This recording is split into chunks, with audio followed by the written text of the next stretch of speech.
Class start करने से पहले मैं आपको बता दूं कि आरपीसी पटवार क्रैश कोर्स स्टार्ट किया जा रहा है 19 नवंबर से अनअकैडमी के ऊपर, जिसका आप लाभ ले सकते हैं। तो इसलिए अनअकैडमी ऐप को आप प्ले स्टोर के माध्यम से डाउनलोड करें, या इसका लिंक आपको नीचे डिस्क्रिप्शन बॉक्स में मिल जाएगा, वहां से आप डाउनलोड करके इसका लाभ उठा सकते हैं। अभी आपको यहां पर स्पेशल डिस्काउंट मिल रहा है, 10% की छूट मिल रही है। इसके साथ में ही आपको यदि आप एग्जाम एकेडमी यदि आप कोड डालकर इसको परचेज करते हो तो आपको 20% तक यहाँ पर डिस्काउंट मिलेगा एक अनुभवी टीम के मार्गदर्शन में। इसलिए अभी अनअकैडमी ऐप डाउनलोड करें और इसका ज़्यादा से ज़्यादा आप लाभ उठाएं।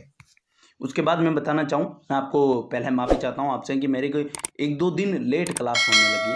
मेरे को 17 तारीख को क्लास लेनी थी, लेकिन मेरी 2 दिन लेट क्लास हुई। इसका कारण था मेरी थोड़ी तबीयत में कमी थी भैया, इसके लिए माफ़ी चाहता हूँ। लेकिन टेंशन ना करें, पूरा करंट अफेयर्स मैं आपको एक साथ करवा दूंगा, पूरा कवर करवा दूंगा। अपनी क्या होती है कि संडे को जो करंट अफेयर्स की क्लास नहीं होती है, उस संडे में मैं पूरा एक साथ कवर करवा दूंगा आपको, टेंशन ना करें। लेकिन जो आपको मैं बताया हूँ वो आप पढ़ते चलें और उस वीडियो को देखते चलें और समझते चलें। चलिए मित्रों, आज का सेशन शुरू करता हूँ। एक बार पुनः आप जुड़ जाएं अपने परिवार के साथ और लग जाएं, अपनी तैयारी को और मजबूत करें। चलिए शुरू करता हूँ। पहला क्वेश्चन, पेरिस मास्टर प्रतियोगिता 2020 के विजेता कौन बने? चलिए, पेरिस मास्टर प्रतियोगिता 2020 के विजेता बने भैया डेनियल मेदवेदेव। ये कहाँ के भैया? रूस के। ध्यान रखें, इनका संबंध पूछ लिया जाता है कि ये किस देश से संबंधित है, तो रूस से। दूसरा, इन्होंने किसको हराया है? यानी मैं बोल सकता हूं कि पेरिस मास्टर प्रतियोगिता का उपविजेता कौन है, तो अलेक्जेंडर ज्वेरेक। ये कहाँ के? ये जर्मनी के। ये अलेक्जेंडर ज्वेरेक क्या है? पेरिस मास्टर प्रतियोगिता के उपविजेता है। यहाँ एक क्वेश्चन लिखा है राफेल नडाल। भैया राफेल नडाल इस बार आने की प्रबल संभावनाएं रहेगी, क्योंकि राफेल नडाल विश्व के चौथे वो खिलाड़ी बन गए जो 1000 ये खिताब, मास्टर्स खिताब जो टेनिस के हैं, वो खिताब जीतने वाले खिलाड़ी बने एटीपी में। ठीक है, तो 1000 जीतने वाले 4th खिलाड़ी है। ठीक है, एक तो बात ये याद रखना। फ्रेंच ओपन 2020 जीतने वाले कौन है भैया? Rafael Nadal. वो उनका 20वां ग्रैंड स्लैम फ्रेंच ओपन 2020 के रूप में इन्होंने जीता, और जिसमें से 20 में से 13 फ्रेंच ओपन खिताब इन्होंने जीते हैं। तो राफेल नडाल इस बार बहुत इंपॉर्टेंट है, ध्यान रखें। चलिए मित्रों, सेकंड क्वेश्चन पे चलता हूं मैं। सेकंड क्वेश्चन है, हाल ही में पुरुषोत्तम लक्ष्मण देशपांडे की 101वीं जयंती मनाई गई है, इनका संबंध किस राज्य से है? चलिए, ये इंपॉर्टेंट है भैया, क्योंकि जो 101वीं इनकी जयंती मनाई गई है, ये महाराष्ट्र से संबंधित है। पहले इस क्वेश्चन का ध्यान रखें, ये महाराष्ट्र से संबंधित है। जब इनकी 101वीं जयंती मनाई गई तो गूगल ने डूडल बनाकर इनको याद किया था। ये डूडल क्या होता है? जब आप गूगल को खोलते हैं अपने फोन में, जब स्टार्ट करते हैं, उसे ओपन करते हैं, तो वहां पे एक छोटा सा कार्टून टाइप में डूडल बना होता है, उसे गूगल का डूडल कहते हैं। और उसका बनाकर पुरुषोत्तम लक्ष्मण देशपांडे की याद किया गया 101वीं जयंती पर। तो इनका संबंध कहां से भैया? महाराष्ट्र से। ये कौन थे भैया? ये मराठी लेखक, मराठी अभिनेता, मराठी निर्देशक, बहुत सारे काम किए इन्होंने। लेखक का भी काम किया, अभिनेता का काम किया और निर्देशक का भी काम किया, जिसके कारण ये बहुत इंपॉर्टेंट है। और गूगल ने डूडल बनाया, इसके कारण और ज्यादा आपके लिए इंपॉर्टेंट हो जाते हैं। इनका जन्म मैं बताऊं तो इनका जन्म 1919 में हुआ, जबकि इनकी मृत्यु 2000 में हो चुकी, जिसके बाद अब इसकी 101वीं जयंती पर गूगल ने डूडल बनाकर इनको याद किया। चलिए मित्रों, नेक्स्ट क्वेश्चन। महाराष्ट्र के बारे में आपको वीडियो को पॉज करके कमेंट बॉक्स में कमेंट करना है। चलिए नेक्स्ट क्वेश्चन, इस पे लगा ले भैया स्टार, छपेगा ये आपके एग्जाम में। भारत का सबसे लंबा सिंगल लेन मोटरवेल सस्पेंशन ब्रिज का उद्घाटन कहां किया गया? किस राज्य में किया गया? तो उत्तराखंड में। उत्तराखंड का एक क्षेत्र है भैया टिहरी गढ़वाल क्षेत्र। क्या बोल रहा हूं मैं? टिहरी गढ़वाल क्षेत्र है उत्तराखंड में। उस स्थान पर यह सिंगल लेन मोटरवेल सस्पेंशन ब्रिज बनाया गया है। टिहरी झील पर बनाया गया। किस झील पर? टिहरी झील पर। अब टिहरी नाम आ रहा है, इसके कारण आपको एक और बता दूं मैं, देश का सबसे ऊंचा बांध भी टिहरी बांध है, जो कहां पे है भैया? उत्तराखंड पे। किस नदी पे? भागीरथी नदी पे। स्टैटिक जीके में आता है क्वेश्चन, देश का सबसे ऊंचा बांध कौन सा है? टिहरी बांध, भागीरथी नदी पर और उत्तराखंड राज्य में है। इस क्वेश्चन का आंसर मैंने बता दिया, उत्तराखंड में सिंगल लेन मोटरवेल सस्पेंशन ब्रिज का उद्घाटन किया गया है। यदि इस ब्रिज का नाम पूछा आपको तो नाम याद रखें, डोबरा चांटी पुल। क्या मैं बोल रहा हूं? डोबरा चांटी पुल। वो नाम ऐसे भी दे सकता है कि डोबरा चांटी पुल का उद्घाटन किस राज्य में किया गया है, ये किस राज्य में स्थित है? तो आप ध्यान रखा, उत्तराखंड में है, टिहरी झील पर है। चलिए मित्रों, नेक्स्ट क्वेश्चन पे चलता हूं। नेक्स्ट क्वेश्चन है, राष्ट्रीय विधिक सेवा दिवस कब मनाया जाता है? राष्ट्रीय विधिक सेवा दिवस 9 नवंबर को मनाया जाता है। अब जानेंगे भैया ये मनाया क्यों जाता है, क्योंकि 9 नवंबर को क्यों मनाया जाता है इसके बारे में बताना चाहूंगा। एक अधिनियम है दोस्तों, विधिक सेवा प्राधिकरण अधिनियम। विधिक सेवा प्राधिकरण अधिनियम ये कब आया? 1987 में। ये अधिनियम आया तो 1987 में था, लेकिन इस अधिनियम को लागू कब किया गया? तो 9 नवंबर 1995 को। 9 नवंबर 1995 को इसे लागू करने के कारण राष्ट्रीय विधिक सेवा दिवस 9 नवंबर को मनाया जाता है। दोस्तों उम्मीद करता हूं आपको क्लियर हो चुका होगा। यहां से एक क्वेश्चन और बनता है, मैंने बता दिया कि विधिक सेवा प्राधिकरण अधिनियम कब आया? तो 1987 में। यह भी क्वेश्चन स्टैटिक जीके में आ जाता है, आजकल के एग्जामों में ऐसे क्वेश्चन आने लगे हैं दोस्तों, अधिनियम से भी क्वेश्चन आते हैं। चलिए नेक्स्ट क्वेश्चन है, देश की पहली सौर ऊर्जा से संचालित जलापूर्ति परियोजना का शुभारंभ कहाँ किया गया है? देखिए सौर ऊर्जा से संचालित मैंने एक नाव बताई थी आपको, आदित्य। कहाँ पे? आदित्य नाव थी, वो केरल में थी। मैंने एक ट्रेन भी बताई थी, छोटी रेल बस भी बताई थी मैंने, वो भी केरल में थी, वो सौर ऊर्जा से संचालित थी। लेकिन सौर ऊर्जा से संचालित पहली जलापूर्ति परियोजना, जलापूर्ति मतलब जो गांवों में जल दिया जाता है उसे जलापूर्ति परियोजना, ये भी किससे संचालित होगी? सौर ऊर्जा से, और देश की पहली है, इसके कारण इंपॉर्टेंट है। तो अरुणाचल में इसका उद्घाटन किया गया है। अरुणाचल में लोअर दिबांग वैली, ये एक वहां का स्थान का नाम है, लोअर दिबांग वैली में इसका उद्घाटन किया गया। तो सौर ऊर्जा से संचालित पहली जलापूर्ति परियोजना कहां उद्घाटित की गई है दोस्तों? अरुणाचल प्रदेश में। इसका खर्च पूछे तो 28.50 करोड़ रुपए इसका खर्च होगा, और ये 39 गांवों को, वहां आसपास के 39 गांवों को जलापूर्ति देगी। तो आपको ये ध्यान रखना है, सौर ऊर्जा से संचालित पहली जलापूर्ति परियोजना कहां है? तो भैया अरुणाचल प्रदेश में, याद रखें इसे दोस्तों। चलिए next question, 6th number question है, महात्मा गांधी के बारे में मेरी समझ पहल किस देश द्वारा शुरू की गई है? चलेगा, महात्मा गांधी के बारे में मेरी पहल जो ये सेवा है, या मेरी पहल जो मेरी समझ पहल है, ये नेपाल द्वारा शुरू की गई है। किस देश द्वारा शुरू की गई है? नेपाल द्वारा। विशेष संकलन है भैया, ये वहाँ का विशेष संकलन जारी किया, वहाँ की राष्ट्रपति है विद्या भंडारी। विद्या भंडारी ने, इसके द्वारा विद्या भंडारी ने विशेष संकलन शुरू किया। इसमें होगा क्या? जो उद्देश्य क्या है भाई, शुरू करने का उद्देश्य क्या है? तो जो नेपाली युवा है, जो नेपाल के युवा व्यक्ति हैं, उनको गांधी जी की समझ बढ़ाना, भैया अहिंसा, जो उनका गांधी जी के जो सिद्धांत थे उनके बारे में उनको समझ बढ़ाना के लिए वहां की राष्ट्रपति विद्या भंडारी ने काठमांडू से महात्मा गांधी के बारे में मेरी समझ पहल शुरू की है। आपको ये ध्यान रखना है, किस देश ने? तो नेपाल द्वारा।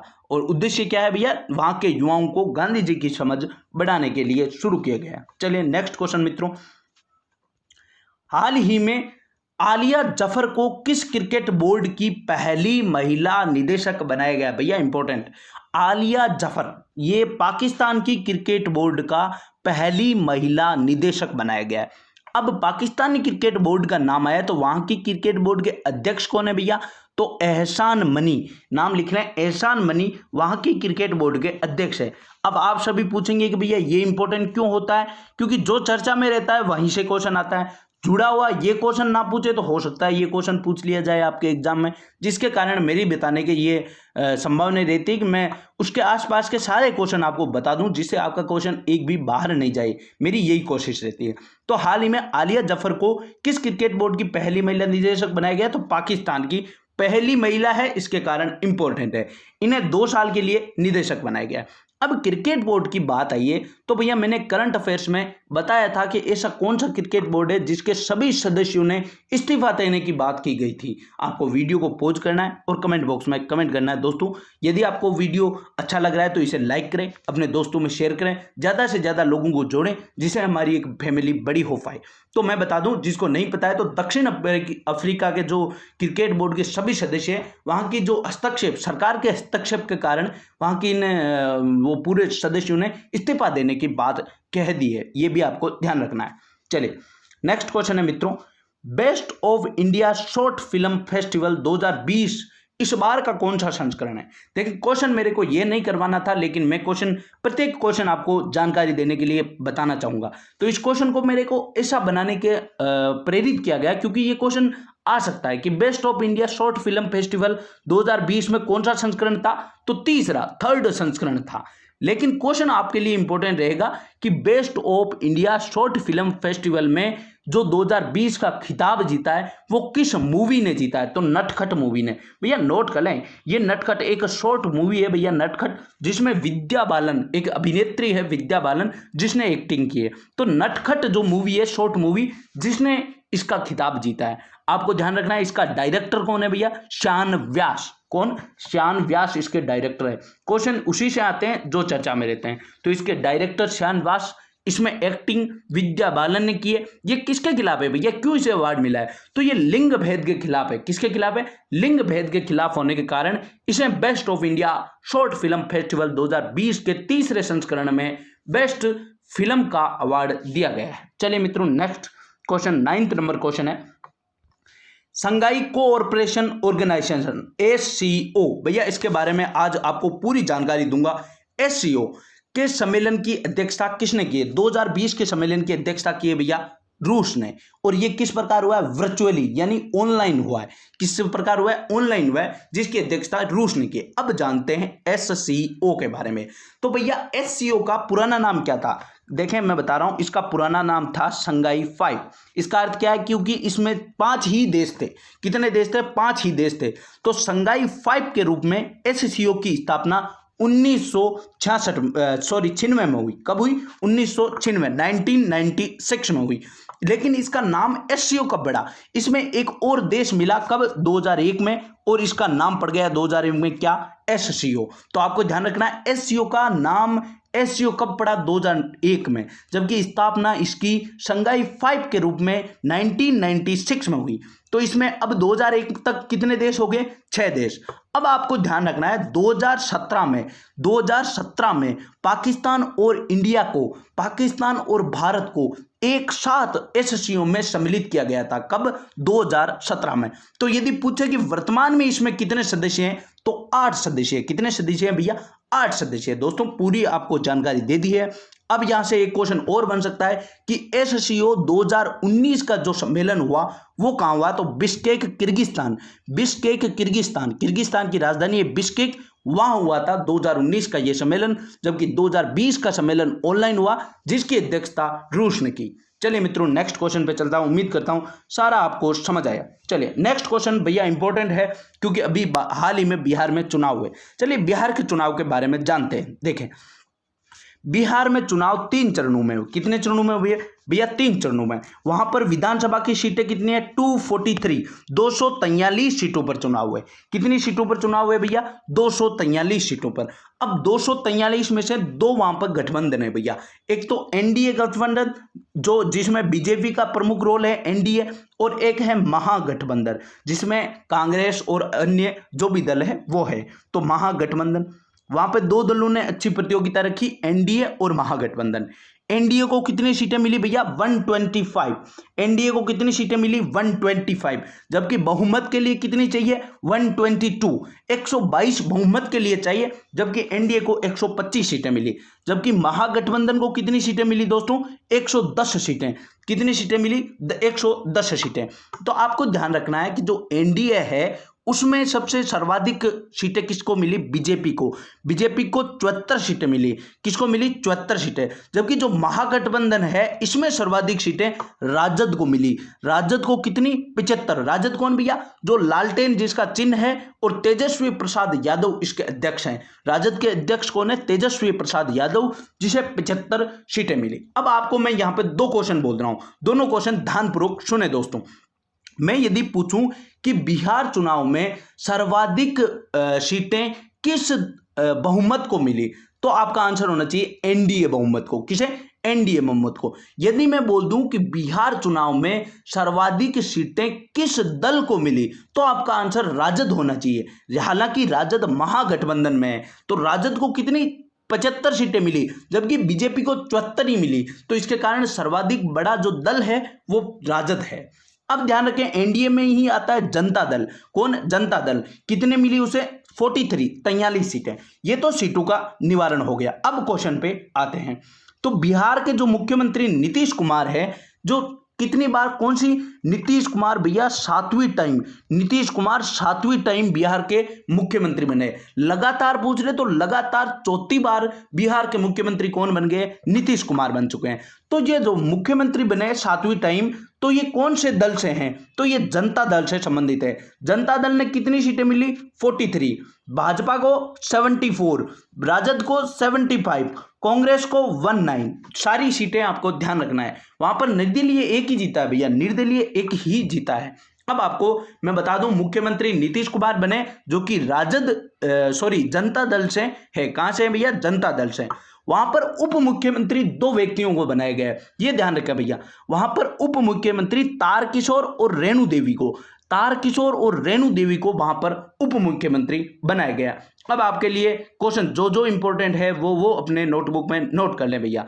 ध्यान रखें, एक बार पुनः बोल रहा हूं, 243 सीटों पर चुनाव हुआ, जिसमें से राजद जो कि सर्वाधिक दल, ऐसा कौन सा दल है जिसने सर्वाधिक सीटें जीती? तो राजद, जिसने 75 सीटें जीती। बीजेपी ने कितनी जीती? 74। आपके लिए इंपॉर्टेंट रहेगा जनता दल, क्योंकि जनता दल के ही उम्मीदवार थे नीतीश कुमार, जो कि क्या बने? मुख्यमंत्री बने। तो जनता दल ने 43 सीटें जीती। वहां पर उप मुख्यमंत्री कितने व्यक्तियों को बनाया गया? 2 व्यक्तियों को। कौन कौन? तारकिशोर और रेणु देवी। भैया सारे के सारे क्वेश्चन मैंने आपको समझा दिए हैं, उम्मीद करता हूं आपको समझ भी आए होंगे। 10 के 10 क्वेश्चन आपको समझाने की कोशिश किए भैया, मैं उम्मीद करता हूं आपको समझ आए। जो भी क्वेश्चन नहीं समझ आया या कोई भी कंफ्यूजेबल रहे तो आपको कमेंट बॉक्स में कमेंट करना है। यदि वीडियो अच्छा लगा तो लाइक करें दोस्तों, अपने दोस्तों में शेयर करें, जिससे अपना फैमिली बड़ी हो, ज़्यादा से ज़्यादा लोग इसका फायदा उठा पाएं। चलिए मित्रों, आज का सेशन यही समाप्त करता हूं। धन्यवाद। जय हिंद, जय भारत।